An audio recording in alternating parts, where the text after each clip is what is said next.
let's get ready for part two of the three vital steps to effective show participation.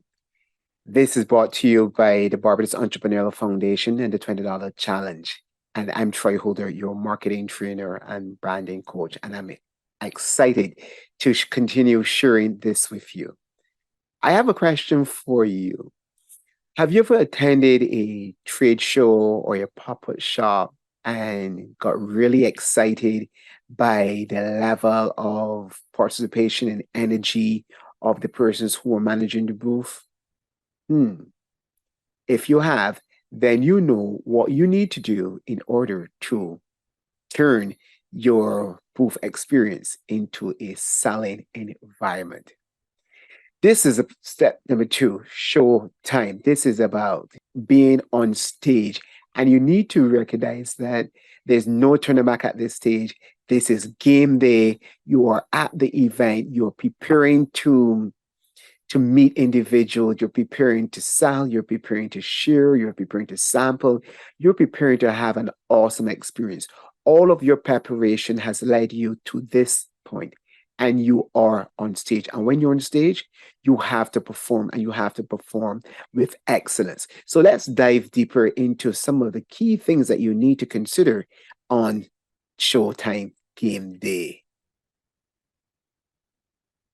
There are three areas that I want you to focus on. Yes, there are other things that you can, always take into consideration. But if you focus on these three areas, you're going to be able to achieve your goals. And the first thing I want you to do, whether you were the booth manager, whether you're just a member of the team, I want you to remember why you are there. The reason I'm saying this is that there have been times where I've seen individuals who are part of a booth got to a show and got so excited and engrossed with all of the other exhibits that they start to wander off and lose focus. Now, I know this may seem quite obvious, and you'll be thinking, hey, if you've invested money and time and you've been promoting and marketing and encouraging persons to visit your booth, then you want to be there when people get there. Well, yes, I would agree. But it's also a lot of excitement that is happening. So you need to clearly remember why you are there. You are there to achieve the particular goals that you would have set out in your pre-show planning. Whatever those goals are, I'm trusting that you would have taken the time to set clear goals. You now want to ensure that you can maximize your opportunities. So you need to ensure that you are ready to receive people. You want to ensure that you are rested. You want to ensure that you are fed, not overfed, because you don't want to get sleepy, but you want to ensure that you are in a good frame of mind. Take deep breaths, be excited, put a smile on your face. Let people know that you're happy to engage with them, because we want to get individuals to learn about our product, learn about our processes, learn about our company, learn about the members of our team, learn about what an awesome opportunity it is to work with you, whether you're selling a product there and then, whether you're looking to take orders. You definitely want to ensure that people are happy to come visit you. And when we do things like this, it means then that we are going to be more focused, and it's going to encourage our fellow team members to be focused to carry out their particular functions.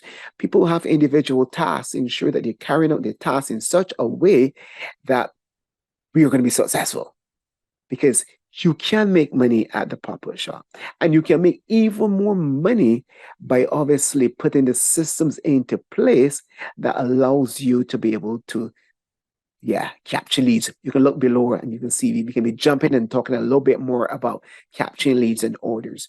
But I want you constantly to remind yourself why we are here, and to encourage others, because you can get a little distracted. Sometimes people may get a little frustrated. You may have some little challenges among the members in your booth.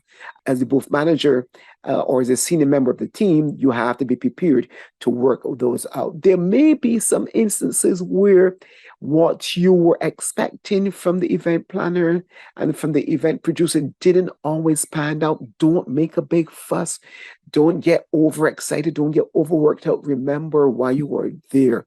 And things may not always go well, but stay focused. Okay, so a team member may have forgotten to bring a particular product. Okay, we don't have that product here.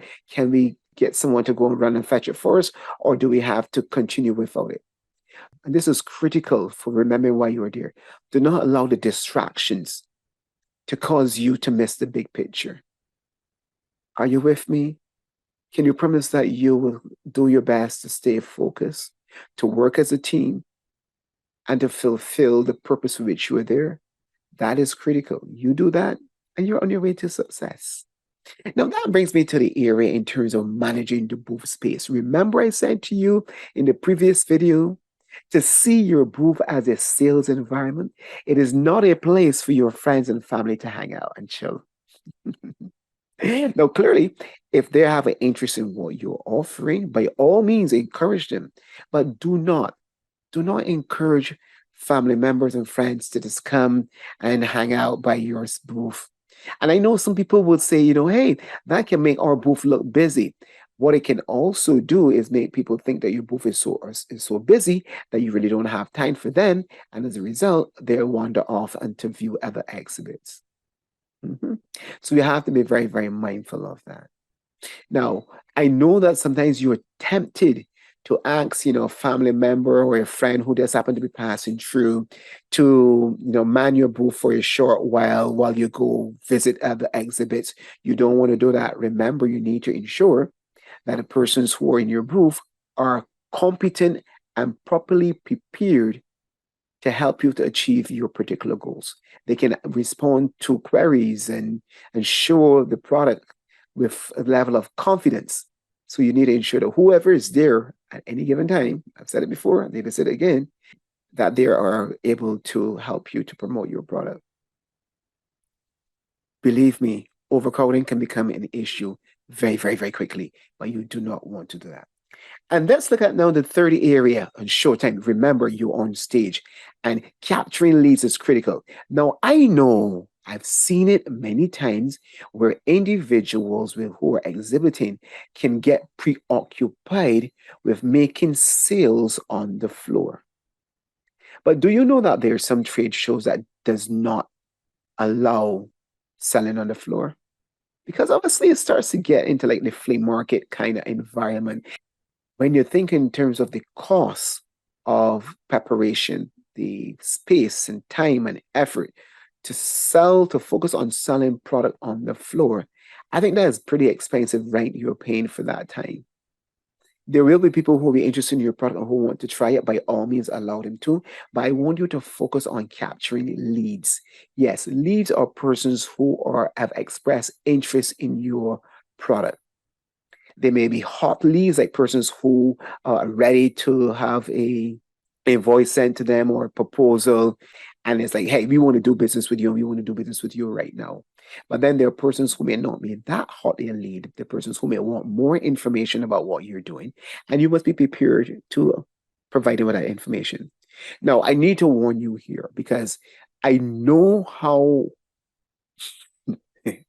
I know how it can be that business persons expect the prospect to be the one doing the following up. It is your responsibility to close the sale. Yes, to get that person from that's being interested in your product to actually making a purchase and making repeat purchases.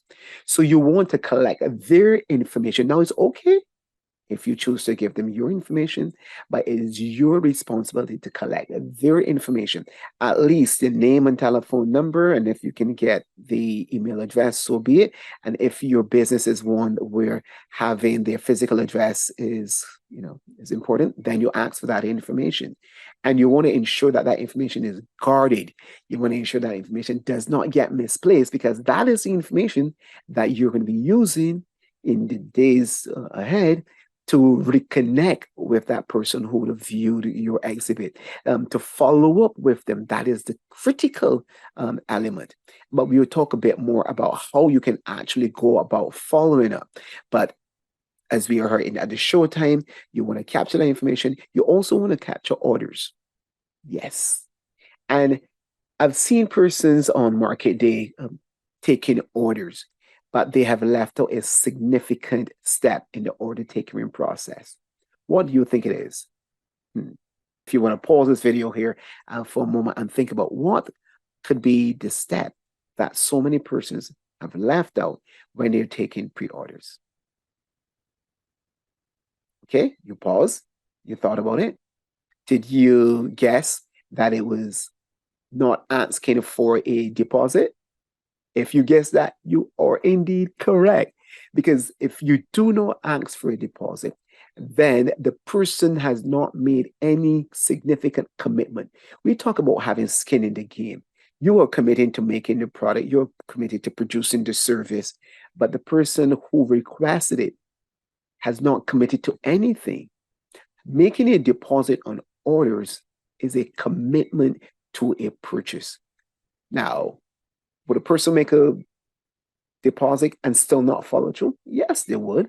But at least you wouldn't be left holding the whole bag because you would have at least gotten, I hope that your deposit is be such that it covers the production of whatever it is that you were selling. Am I making sense to you? I hope so. And I hope that you are starting to see the importance of your behavior and how you turn up for market day showtime. It is going to be a wonderful experience. You may feel a little bit nervous, and that is okay. The butterflies will settle. It is okay to talk to people. It is okay to connect. It is okay to ask for a sale. It is perfectly okay if someone that you were inviting to your booth are not interested. And that is okay because what you are offering is not for everyone. So do not ever take it personal if someone is not interested in what you are offering. What you want to do is to continue to focus on those who are interested in your product, who want to buy it, who want to support you, who want to do business with you, and you want to do business with them. That is a marriage made in heaven. So I want to encourage you to always remember why you are there. Always remember that you want to avoid the overcrowding, and it can happen quite easily. And you want to start to capture leads. This is critical because capturing leads is critical to what you will do in the post show. So if you really enjoyed this video, if you're enjoying this series, give us a like and give us a comment. Share it with a friend, share it with another member of your team, and I'll be right back to share with you the third video in this series. I'm Troy Holder, your favorite marketing trainer and coach. We're having the pleasure of bringing you this video, compliments of the Barbados Entrepreneurial Foundation and the $20 Challenge. See you in the next video.